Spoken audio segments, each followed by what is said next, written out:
Hello, everybody. It's me, Roscoe, and welcome to the latest instalment of the Kings of Anglia podcast special. And today I'm joined by Grace Garrad, Ipswich Town Women defender. Grace, thanks so much for joining me. How's things? Hello, nice to be here. Yeah, really good. Enjoying the season so far. We've been doing well. Just buzzing to get back into league action, really.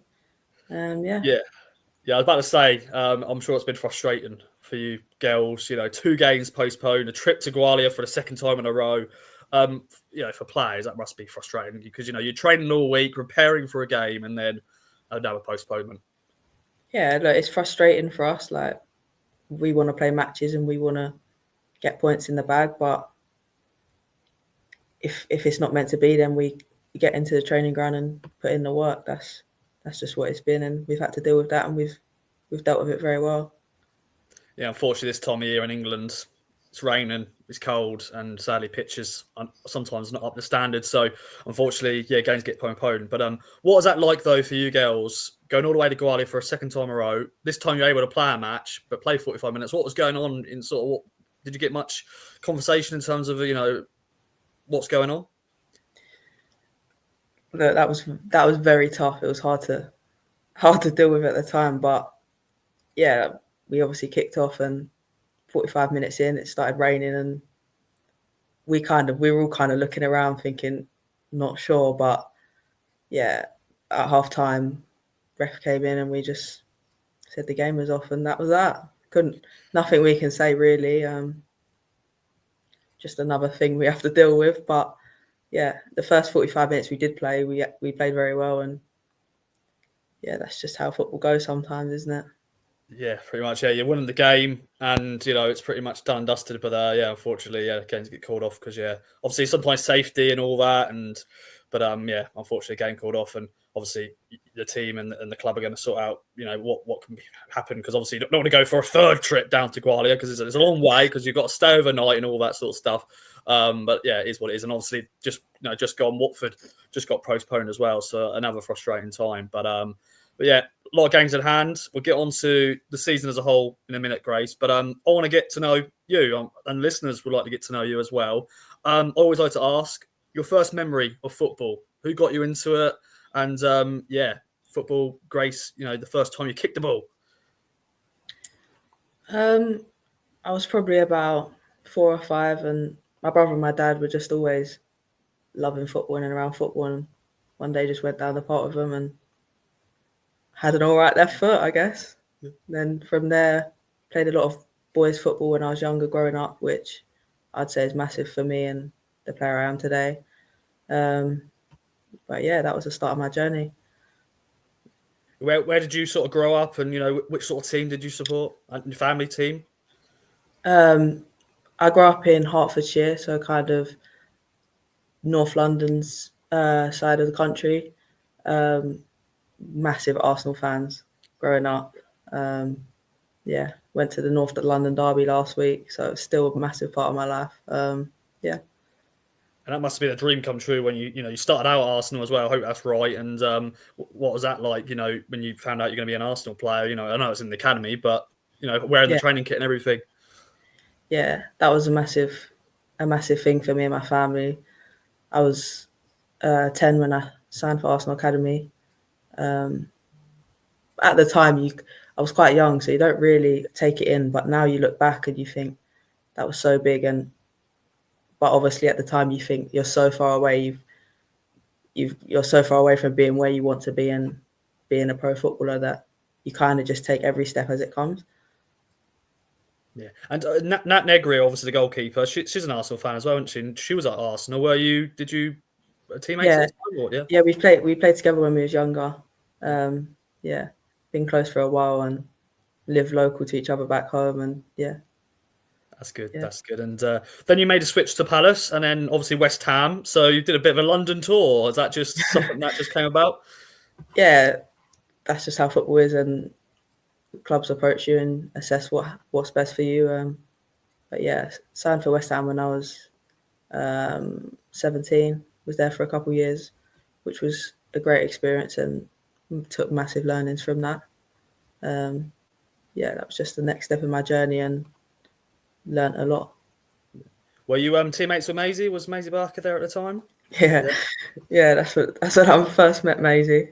We was there together for 2 years, close, really close. Yeah, interesting character. That's all I can say. Yeah. Good old Maisie. I had her on the podcast last season, and a really good character and good player as well. Having a really good season as well, which is good to see. Also at West Ham, you went out on loan to Watford, and prior to coming on this call, I saw your screamer. 120th minute against Wimbledon, 30 yards out, game about to go to penalties, and then you just get the ball, pick it up, and go, you know what? Why not? Take us back to that goal. An absolute weldy. Yeah, that probably one of the best feelings I felt in my whole career. It was one of the ones where it just came to me, and I just thought, I'm gonna have a go here, and then I went in. But it was the last kick of the game, so in hindsight, if I'd have missed that, everyone would have been fuming at me. But yeah, thank God went in. Crazy scenes, celebrations. Yeah, crazy. Yeah, it was great to see the celebration. Obviously, we ran to the dugout and everyone just jumping on each other. Even like you see, even like there's some young like boys celebrating as well. Like in the crowd, there's like loads of people just celebrating, which is great because obviously the camera was panning and you see everyone celebrating, and it was an unbelievable moment. And yeah, for you just pick up the ball and just go. You know, you got to hit it. A lot of people, you always hear those shouts, from fans, always to go to shoot. And then this time you did, and it just a perfect shot, and it went in, as you said, last kick of the game. And thankfully, it was a goal. And yeah, obviously, you played a few games for West Ham as well, I think in cup games. What was that like playing, first team football for the first time? Yeah, that was a great experience. And you never learn as much as you do in those games ever. But yeah, it was a great experience, and playing with and against senior internationals is massive at that age as well. Yeah, I can imagine. And then a move that I'd never expect from somebody, but moving to Norway, how did that come about? It was kind of just through like managers and people that I know and have met throughout football, and yeah, they approached me and thought, give it a go. Was there for 6 months. So it was a massive life change at that time in my life. But yeah, I really enjoyed it and learned a lot again, and is part of my journey. So yeah. Yeah, sometimes you've got to jump on those. Very cold. Yeah, I can imagine. I was about to ask that. I've been to Norway myself, and it's a beautiful country. Whereabouts were you staying in Norway? In and around Oslo is about 15 minutes from city centre. Yeah, it was lovely. Really, really nice. Yeah, but did you move in like January time? And that's obviously very cold at dark. I think, So, like, did you have to play early? Because obviously it gets very dark early. Like nearly like midday, 1 o'clock. Depends whereabouts you are in Norway. So, did you have to like have early kickoff times? Not really, because in Oslo, the darkness was not as bad. But obviously, they have a lot of infrastructure that is tailored for the weather and whatever. So pitches were mainly Astro underground heating. So they kind of they've got an idea of what they're doing. Yeah, of course. Yeah. What was the culture like for you, and how was that to adapt and settle? I'm sure you obviously got helped by the club, but what was that like going over there? Obviously, you're young. You're still young now, but you're young then as well. Just go to a different country, and did someone come over with you and stuff like that? No, I went on my own. Literally, just jumped on the plane, went there on my own. They sorted out apartments and stuff. Yeah, obviously everyone was welcoming, and in the Scandinavian countries, everyone speaks English anyway, so that was never a problem. It was quite an easy transition in that respect. Did you try to speak some Norwegian? Did you try to, find out different words? I was terrible. Yeah. By the end, I could pick up a few bits like football stuff, but I couldn't speak it. It was terrible. Yeah, I'm not great. When I've gone, I got friends over there, and obviously they're like fluent, Norwegian, and I've tried my best. But they tell me the rude words, and they tell me different words. But yeah, the rest I just can't get into it. But yeah, lovely country, and yeah, just your overall spell there. Do you just enjoy it, a life experience, and were you always likely to come back? Probably after that 6 months. To be honest, at the time, I didn't really have a plan in my head, and kind of just, I thought, I'm young, whatever, just good opportunity, let's go and see. So yeah, just went there, see what happened. But yeah, obviously this is my home, and I was always going to come back at some stage. I just didn't know when, but yeah, it all fell into place and ended up coming back. What's the standard like over there? Was it, how would you sort of explain it to anybody, sort of same sort of standard to say our league right now, or is it a little bit better? Obviously it's growing all the time, Yeah. and I haven't been there for a couple of years, but when I was there, I'd probably say higher championship standard. A bit different style of football, is quite transitional. But yeah, decent standard of football. Okay, that's great. Yeah, it's mad to think right now I'm chatting to somebody who's played in Norway, which is great. I love that. Love that experience, a life experience. And obviously, yeah, come to back to England, joined Lewis. Was there any other clubs you could have potentially joined? Obviously you come back and you go, okay, let's see who's available. Yeah, there was a few. But obviously when I knew Lewis was interested and got into all the details, spoke to the manager at the time, I was really interested, and I felt like it was the next stepping stone in my journey. And yeah, it was a good opportunity for me to play championship football and really kick on. Did you always had ambitions of being a footballer as well? Because obviously, when you were younger, you're sort of studying and stuff like that. Did you always want to be, a women's footballer? And did you have other like backup plans? And what did you study and stuff like that? Obviously, from young, football has been my life, and that's always something that I've wanted to do.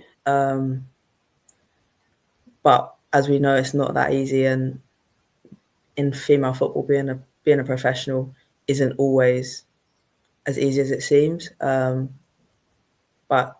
yeah, it's something I've always wanted to do. Obviously, I've done my A-levels, got my GCSEs, whatever, currently studying a degree. So there's a few avenues that I have as backup options, but football is something I love, and it's something I want to do for the foreseeable future.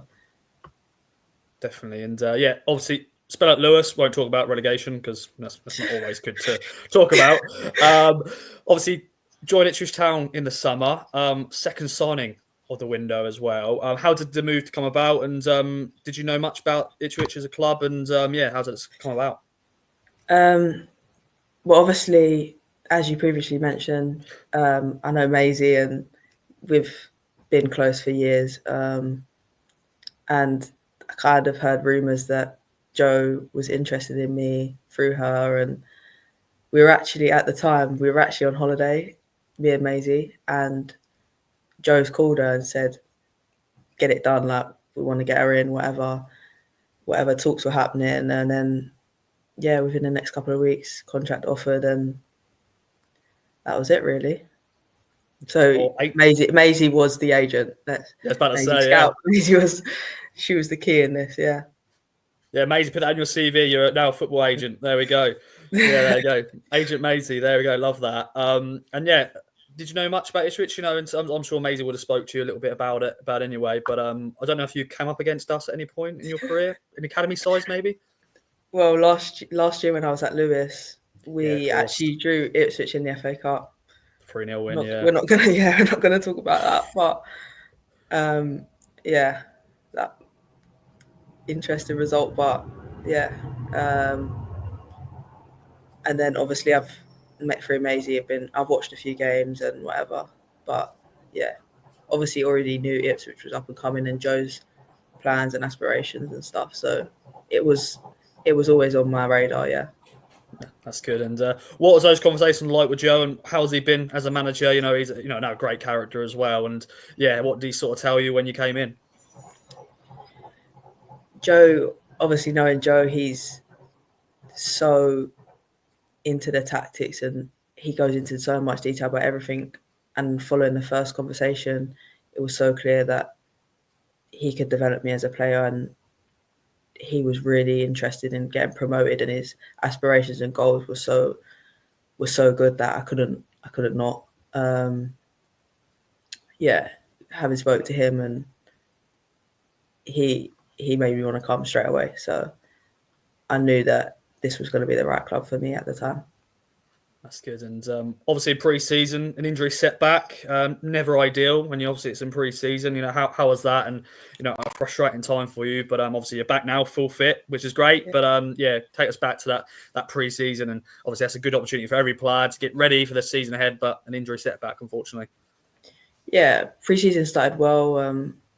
Played a few games, and last game of pre-season, Wolves away, got injured, which was tough, knowing that the season was starting a week later and I wasn't going to be part of it straight away. But obviously, that's part of football, and that's what you have to deal with. Took me about 8 weeks to get back. And yeah, all good now, kicking on. Played a few games, got some minutes under my belt, feel fit. So that's just part of it, really, isn't it? Very much so. And obviously, you're part of that back line, keeping clean sheets. You scored a goal as well, which I'm sure that's always nice. I want to quickly talk about one of your teammates who obviously suffered a really bad injury, and that is Charlotte Fleming. I had her on the podcast a few months ago, and very sad, ACL injury for the second time. What's that been like, as a teammate, seeing a player, suffer that sort of injury? Obviously, she's so supported from, the girls and the club. But yeah, obviously a great character and a great player as well, and a big miss. Yeah, not only for her, but for us, it's a massive, massive loss, and it's tough to take. She's both on and off the pitch a massive character, and obviously when that happened, we knew that it was a massive loss. But yeah, like I said before, it's part of football, and we just try and support her as best we can. And obviously, even now, even on the sidelines, she's one of the most supportive girls we have, and puts her input in all the time. And yeah, great to have in the team and have her around. But obviously, we'd love to have her back on the pitch. But yeah, that's part of football. Very much so. And let's talk then about the season as a whole then, Grace. How do you look back at your own performances? You're back full fit, you're winning games, unbeaten the league at the moment. We'll talk about the Man City game briefly, but your overall, thoughts on your performances this season? Yeah, since coming back, I've been really pleased with how it's going. Been playing midfield a little bit, which I've enjoyed. And obviously got that goal, got a few assists. It's been really enjoyable. Obviously, we've had a few fixtures cancelled, which has been frustrating. So I haven't actually played as much as we should have. But yeah, I've been really enjoying football and really loving being on the pitch and being part of this team, really. Yeah, and Man City game, obviously it's the last game actually we've played, because obviously we've had postponements and stuff. Obviously a long trip up to Manchester, taking on a WSL size. A 3-0 defeat, but a proud performance. Obviously you're not happy because you lost, but you're playing against Man City. It's they've got full internationals, but as a team, a proud performance. Defended well. Could have scored a few times as well. There's late moments. Lucy Watson obviously could have scored late on. But yeah, that over experience for you and the girls as well. Yeah, we knew going into the game that it was going to be really tough, but we were very proud of our performance, and we thought we did really well. Like as you see in the league, they easily beat teams 3-0 and 4-0. So we were very, very happy with how we played. Obviously, didn't have the ball as much as we would like, but in those sort of games, you have to set up like that. But yeah, on a personal note, great experience and just a great day, really, one you always remember. Yeah. That's good. And was the previous game spoken much? Obviously Joe, Sophie Peskett and Natasha Thomas obviously was in that team. I was up there as well back in 2020, and obviously that was a tough afternoon. But this time around, obviously defended well. Obviously the team as well has progressed more as well on and off the pitch in terms of more professionalism and coaching and stuff like that. But was that spoken much, that 10-0 defeat?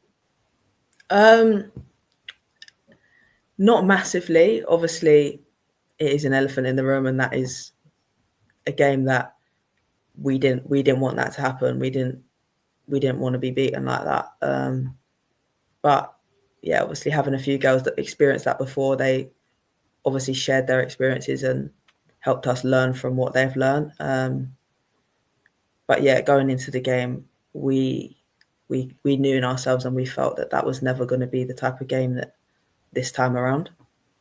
Yeah. Yeah, and obviously you girls made everyone proud, because obviously it was a great town away following, and that must have been great for you girls to look up and go, wow, there's an away end there, and it's packed. Honestly, I would say that the Ipswich fans at that game were louder than the City ones. Controversial probably, but the fans that we have travelling all that way, it was unbelievable, and we could hear them the whole time on the pitch. And at the end of the game, yeah, it was massive. It's just so supportive and definitely helped us through the game. Yeah, because as a supporters coach, I think left at like 5 a.m. or something like that in Ipswich. So yeah, salute to all of you fans who, if you're listening, who went to the game. I know there's a few regulars who are at the home games as well, and all the away games, and they were there, and yeah, leaving 5 a.m. Which is salute to you. I actually stayed over because I was like, no, I'm not waking up that early, so I stayed over in Manchester. And I shout out to Joe, who I bumped into in the Manchester city centre in the evening. We won't go into the pub, we swear. But it was just going to see his parents, Bill and Carol. Shout out to Bill and Carol, who are great supporters as well. But yeah, great experience, Man City. Obviously not been able to play a game since Grace. But yeah, what's been training been like, and getting ready for this, this run-in for some big games. Yeah, obviously frustrating that we haven't had as many games as we would want, but training's been very good, very intense, and days when we don't have games, we're in training hard, trying to replicate the metrics from the matches. Yeah, we know the job we've got to do, and the girls are so focused, and the staff, and yeah, we know what's got to be done. It's going to be a tough run in. Obviously, we've got a lot of games to fit in a small amount of time, but 3 game weeks and stuff, we're ready, and we're so eager to get back into league action and kick on. I can imagine. Looking forward to it. And obviously next month, March, Portman Road awaits. Obviously the second time the girls will play there. Last year, 10,000 fans filled the stadium, which was a great day. This time it's Plymouth Argyle, which could be a very big game, and part of the run-in and everything. Well, you're looking forward to that, hopefully we'll beat that attendance record. Everyone get your tickets when they are on sale, and promoting that game. But yeah, looking forward to playing at Portman Road. You've been there as a sort of spectator watching Premier League football this season, Ipswich Town, and yeah, you're going to be playing on that pitch one day. Yeah, I've been to a few of the men's games this season, and the atmosphere is just incredible in the stadium and everything. But yeah, amongst the team, we talk about it so much, and we're just buzzing to get the fans in, and hopefully, like you said, we can get more than 10,000 and put on a good game for everyone to watch. Yeah, so excited for that. Have you been able to play at many sort of men's grounds in your career so far? Any of that stand out? Well, last year, obviously in the Championship, quite a few of the teams play at their men's stadium, so St Mary's and the Sheffield Stadium, Bramall Lane. Yeah, I've played at a few, but in front of a home crowd at Portman Road will be incredible. Yeah, I can imagine. And I'm sure it's tricky when Arsenal obviously come to Portman Road for the men's game. I'm sure you want to be able to go there. But although you're gonna support in your hometown club, or your supporting club, your lifeline, you've been supporting all your life. But then when your current team, the team you play for, I'm sure you're going to be on the fence on that one. No, I'm here, and Ipswich is the team I'm supporting right now, and obviously we know it's been tough for the men, so I think them staying up will be massive for the club. So I think I'll be supporting Ipswich on that day. Definitely. Well, Grace, it's been a pleasure. Thanks so much for joining me. Sort of final bit here is some advice for young players listening. Have you always been a sort of defender / like midfielder? What have you always played that sort of role? It's a great question. Actually, growing up, I was a striker. At Arsenal, I was a striker, yeah. And slowly been going backwards. was in midfield for a while. Obviously, this season gone back into midfield for a little bit, but yeah, centre back seems to be my position now and suits my attributes that I have. So yeah. Yeah, obviously though you got a shot on you though with that. Go back to the Watford goal because if you get in the right position, take a strike, go for it. And there's been a few times this season you've had been in positions like, oh, you're about to go for a shot here, but then in the end you go past. You don't want to get absolutely shouted at. Go, what are you doing, Grace? But yeah, is that advice for young players? Just go out there, enjoy it, and obviously sometimes you get switched about, don't you, in terms of positions because sometimes some coaches think actually you're maybe better there, you're better there. Do you ever have a stint in goal? Never. Never. I can never go in goal. But yeah, for young players, I'd say honestly, just being adaptable and playing in any position really helps your development. And I'd say that's made me the player I am today because I've learned a lot and tactically you see football from a different perspective and stuff. So yeah, being adaptable and the position you want to play might not always be your best position. So being open to what the manager sees and what other people see in you is always good. It's good to hear. And sort of your rally call to the listeners and the fans listen to this. Obviously, some big games coming up. Bring on the rest of the season. So yeah, your speech to them to back you and get down to Felixstowe and the away games as well. Yeah, obviously your support is massive for us, and we need you. At Felixstowe, at Portman Road, we hear you all the time, and that really pushes us on. Stick with us, and we'll get the job done. Love to hear it. Well, Grace, thanks so much for joining me. And thanks everyone for listening to another Ipswich Town Women podcast special. Next up for the Ipswich Town Women's team is Lewis away, then Billericay in the midweek. So what's that like, Grace? Two games, a quick turnaround. And then obviously there's another game on the Sunday. So in a way, it's a 3-game week. Yeah, this week's massive. We know it's a 3-game week and we know the job we've got to do and what we want from all those games. But yeah, focus is on recovery, getting ready for each game, moving on to the next, taking the points the next game. Very much so. Hopefully no more postponements, or hopefully I've not jinxed it there. Hopefully you can play some football. Bring it on. Thanks, Grace. Thank you very much.